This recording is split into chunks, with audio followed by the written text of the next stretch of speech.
Washington has more troops in South Korea than in Germany because the central gravity has shifted from the Atlantic to the Pacific.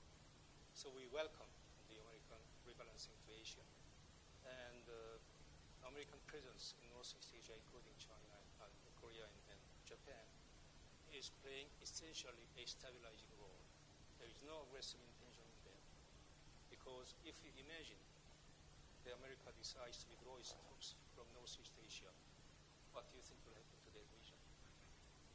Many countries, including South Korea, Japan, may decide to go nuclear right after the withdrawal of the United States.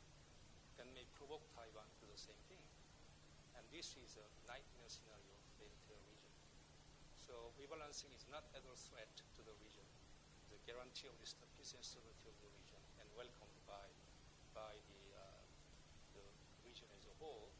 And China may have some qualms, but when you explain, we have the feeling that they understand this is essentially stabilizing role of American troops in those situations. Let me just follow up on that. I mean, if I heard you correctly, you alluded to the idea that the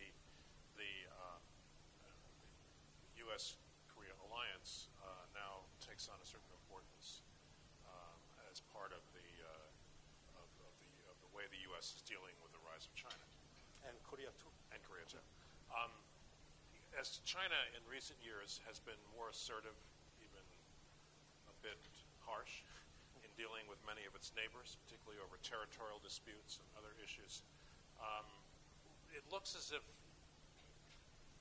for the most part, with one little incident over history that caused some tension between South Korea and China, but put that aside, South Korean-Chinese relations have been pretty stable. You haven't had the kind of irritations that we've seen or the kind of problems that Vietnam, India, Japan, Philippines have had. So with that kind of stability, does that affect Seoul's view about the sort of the greater hedging going on, or about the rise of China?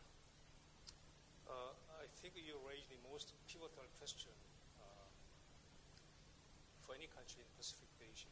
That is how to analyze the rise of China, and how to manage it, what can be our right approach. Having said this, we do have our problem with China.